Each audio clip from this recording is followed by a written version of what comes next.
I know what they say when, you tell people you want to have weight loss surgery, you've had weight loss surgery. I know that they tell you that that's the easy route. It's not. It is not. I would like to get to know if it could be. Hey y'all, welcome back to my channel. Today I am bringing you a long-awaited, a much requested 10-month VSG video. Y'all been asking me, y'all been hounding me down for this video. I thank you guys so much for your support. When I say on my low days, on my high days, I'm thinking about my supporters and my subscribers and my family and my friends. Y'all literally keep me going, because when I say this has been a journey, it truly has been a journey for me. I'll be sure to link some of my old VSG videos. If you want to go back to the beginning, I used to give weekly updates and weigh-ins. I have since stopped doing those, just simply because the conversation wasn't healthy. Waking up every day and my weight being the topic of discussion did play a role in my mental health breakdowns and depression and things like that. So I found that it wasn't healthy for me to talk about it every day or to be stepping on a scale every day.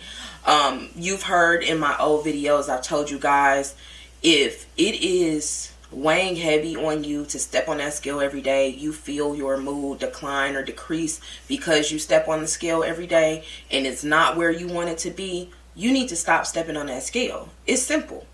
It's really simple. You have to stop stepping on it. And if you're somebody who feels like the scale holds you accountable, I completely understand that. I get, we will lose track and sight of what the goal is if we are not diligent about where we are. But it can become very unhealthy. Too much of anything, we all know, can harm us. So that's where I was earlier part of the year. Our last update, I can't remember, it might have been at 7 months post-op. I was officially 100 pounds down. It's been a journey since 7 months post-op. It's been a journey. I've been really hard on myself these last few months. I feel like I went through a phase of self-sabotage, you guys. I was doing all the things I should not be doing. Eating carbs again. I have incorporated those back in my diet. If you guys don't know, if you don't follow me on any other platform other than YouTube, then you may not know that I have been stalled. I stalled for quite some time, a few months. I've been stalled. Probably the main reason why I haven't given an update video, I feel like after I lost 100 pounds, that's kind of been it for me. I've lost 100 pounds, I've gained 5 pounds, I've gained 10 pounds, I've gained 20 pounds. So right now where we're currently sitting, we're sitting at about 311 pounds. As you guys know, my lowest weight was about 287 was my lowest weight. I don't know if I came in and gave you guys that update. My lowest weight was 287. I was ecstatic. I was out of the 300 club. But I feel like that milestone, hitting that goal, set me into this mode of, oh, I'm fine, I'm losing, I've lost 100 pounds, I'm gonna lose another 100 pounds. But I stopped putting the work in. So that there was very discouraging. When I dropped to 287, stepped on the scale, and I was 300 pounds again, that was like, oh, come on. I almost kind of lost hope, like, well, maybe that was all I was supposed to lose, and I just got very stagnant, and I wasn't eating more food, but I was eating, unhealthy food. And the one thing I can say I haven't reverted to is I haven't gone back to like soda or like pop, things like that. Just simply it's uncomfortable still at 10 months. It's uncomfortable for me. But eating carbs aren't a no-go for me. Like, I can digest carbs. I can. And I feel like that's the reason for my stall. And it's been hard. I have done a a 5-day reset where I went all liquid again, and just trying to get myself back on track. That put me back under 300 pounds. I never started going to the gym. Me and the gym is not, we don't have a great history, I'll say that. And being completely transparent, I don't feel comfortable in the gym. And I've kind of touched on that a little bit in the past, but I don't feel comfortable in the gym. I haven't mustered up the courage to go into the gym. I don't know why. It's this feeling of I don't belong. And that is crazy to even think about, because everybody goes to the gym to stay healthy, get healthy, work out, stay active. But there is this notion that if you are too big, you don't belong. And I don't know if that's something that you guys have experienced or not, but when I've tried to go to the gym in the past, it has been such a negative experience. And it's not a verbal experience. It's more so, action wise. I've gone to the gym and got on the treadmill and people have moved away from me and moved to another row and, like just stared at me like, what are you doing here? What are you doing? Like, am I not supposed to be here? Like, I don't know. That just replays in my head every time I think about going to the gym. And it's so crazy, y'all. It's so crazy. But I gotta fight that, because I know that getting in the gym is gonna take me to another level. I have in fact gotten a job where I am hybrid. I do work from home and work in an office, in the doctor's office, and that allows me to be much more active as well. I try to track my steps while I'm out and about, things like that, just to keep me up and going. Now, although I have in fact gained weight, and I'm going to insert a snippet of me stepping on the scale. I believe I'm about 311 pounds. I could be wrong. If you're new here, my starting weight was 408 pounds. At my highest weight, I was 408 pounds. Starting my VSG journey, I was told that I had to lose 40 pounds from September of last year. So I started this journey just a little over a year ago.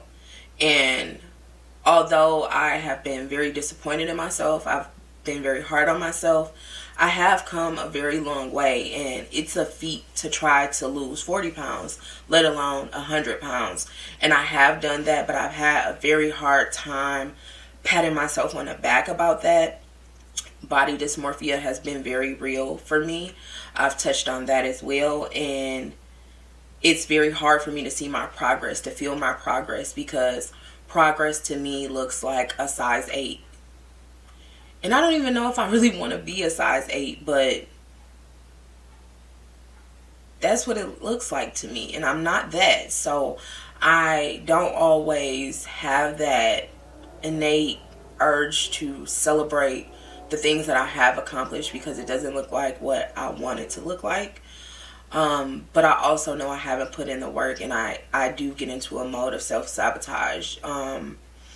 So fighting my mental health has been a huge journey for me over the summer and going into the fall. But I wanted to come in and just kind of share with you guys where I'm at health-wise. A lot of people have been on this journey with me. I've talked to a lot of you guys who have had the surgery, planning to have the surgery, and I always encourage it. I've seen a lot of videos of regret, but this has been still a great experience for me. I think that everything that I've battled has been mental, and you do have to take that into account. You do have to be prepared to battle your psyche, your mental health, and changing not just what you eat, but how you think about eating. And 10 months has been a roller coaster, but I've done an awesome job of getting back on the horse. So if there's nothing that I'm going to pat myself on the back about, it's going to be the fact that I don't let the thought leave my mind that I am on a journey of weight loss. And just not losing sight of my why has gotten me here. not losing sight of why or where I want to be has gotten me to this point of even 100 pounds down, even if I don't lose another pound. That why has carried me over the year to my current destination. So I encourage you all to write down your purpose of why you want to lose weight, whether it's vanity or health. It could be for someone in your family. Keeping that written down, keeping that in the back of your mind, right, plastered on your forehead, will allow you to eat a donut one day and literally fast the next day and eat nothing but greens and cut all the carbs the next day. It's truly a motivator, and it allows you to get back on that horse and keep trying and keep going. It is hard. It is hard. I've been beating myself up for the past 2 months because I'm like, I said by August I would be 150 pounds down. And it hasn't been realistic for me. It hasn't been something that I have been working towards. And even when I try, it's almost like physical pain. When I try and my mind is not in it, it is hard for me to be consistent. It just is. One thing I can be consistent with is trying, and I try to put that on the forefront. That's all you can do after 10 months of weight loss. So this hasn't been a complete fail for me. I've had more wins than losses, that's for sure. I have lost more inches over the past 2 months. So when I say don't be a slave to the scale, I mean that, because I've been beating myself up for 2 months and I just measure myself and the inches is going. The inches is going, y'all.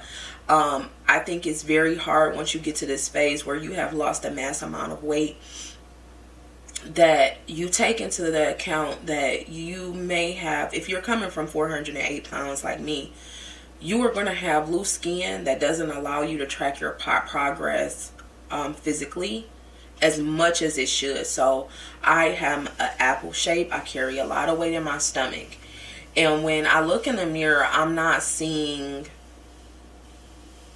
that much of a difference. Even though I know that there is. I know that there's a difference.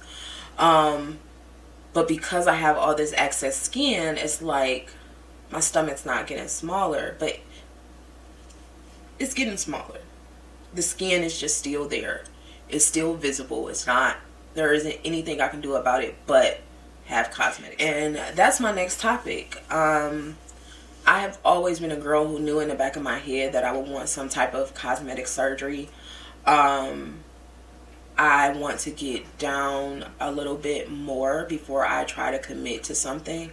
My biggest insecurity is my arms. I have a lot of excess skin on my arms, and I know the more weight I lose, the worse it's going to get. So, I would like to have skin removal on my arms. I would also like to have a tummy tuck and breast lift. Those are my main concerns.